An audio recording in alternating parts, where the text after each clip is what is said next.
Hey guys, welcome to Stock Talk with Mike. In this video, I'm going to do something a little bit different. I'm going to walk through a couple of the buys I made last week, as well as a couple of the sells.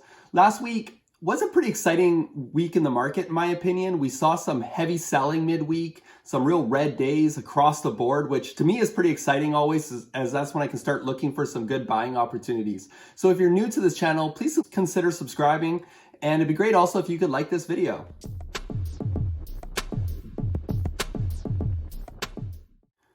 So here's a chart of last week of the S&P 500, and you can see on Wednesday and Thursday we had some pretty significant selling on both days, especially at open.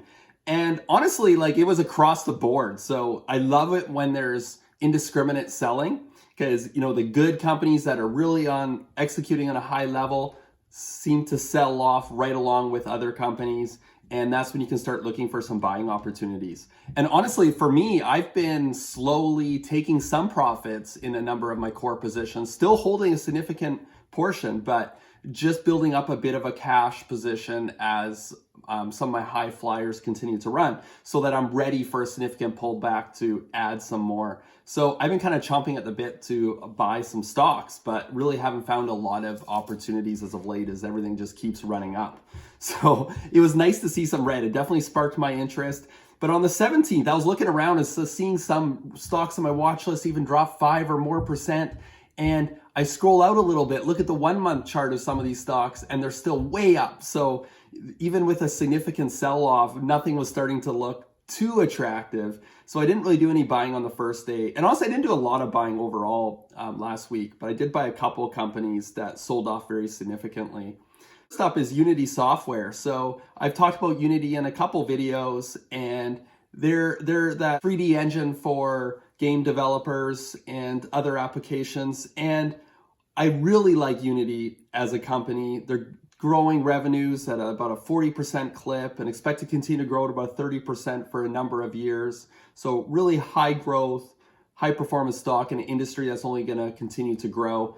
But they've had a significant sell-off after their last earnings report, even though, in my opinion, they executed quite well. And they've sold off at least around 35% or so off the all-time highs of closer to $175 a share, even dropping down to closer to 115 there in the 18th. And I kind of missed that point. I never time these things perfectly, but I have picked up a few more shares of Unity on the way down, even though it's actually increased my cost basis overall. So on the 19th, I actually picked up, just nibbled a little bit more of Unity, 7 shares at $119.50 per share. So I was pretty happy with that price, given that was close to 40% off the all-time highs. I also made another move. I picked up 40 shares of Palantir at $24.85. So I also recently talked about Palantir's earnings and how I thought the report was pretty good, but the share price continued to sell off after reporting earnings, and then furthermore after the lockup, the share lockup period for insiders expiry. So that created some downward pressure on the stock. I really believe that would be short term and then would be a blip on the radar. And definitely we saw a big resurgence on Friday. Kathy with ARK Invest also made some big investments into Palantir on the lows. Again, didn't time the bottom perfectly, but actually got some shares quite cheap from where they've been trading in recent weeks at $24.85 a share. So I was pretty happy with that, as this helped me build up Palantir to a little bit larger position in my portfolio. So that's about all I did for buys. Again, the sell-offs weren't significant enough to really attract me to some of my other large holdings that really didn't move that far off their all-time highs, even though we saw some sell-offs across the board. And honestly, later in the week, a lot of those companies really recovered back to close to all-time highs as well. But I did make a couple sells during the week as well. One was BFT, so that's Foley Trasimene Acquisition Corp., who is a SPAC that will be merging with PaySafe, which is the secure payment processing company. I invested in BFT early in the announced merger, and honestly, this was kind of just one of those more viewed as a trades. There was a lot of hype around this this merger with PaySafe, and it is in the digital payment space, which is an attractive market.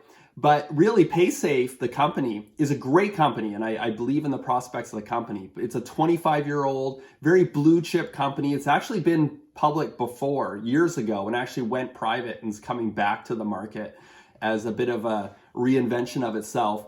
But they're expected to continue to grow revenues about 10% clip. So this is a very, very safe investment type company, and it's been on just quite the run since the merger announcement. And I think there's a lot of hype around these SPACs in general, but I think once they become just regular publicly traded companies, I think they're going to be evaluated like any other company. And this is just a nice, safe investment for the long term. But given the big run we've seen and my reasons for getting into this company is not really a long-term investment, I did take my profits in BFT. And again, I'm looking to keep a fairly large cash position right now. So I sold my 100 shares of BFT at $17.50 a share. Fair amount off the all-time highs actually, that were over $19 a share, but I made a pretty good return on this over the few months that I held BFT. Also, Square is my favorite stock in the payment processing space and is also the biggest position in my portfolio. So I already have a lot of exposure to that space. And lastly is actually Activision Blizzard. This is actually my top of the three big video game companies between Activision, Take-Two, and EA.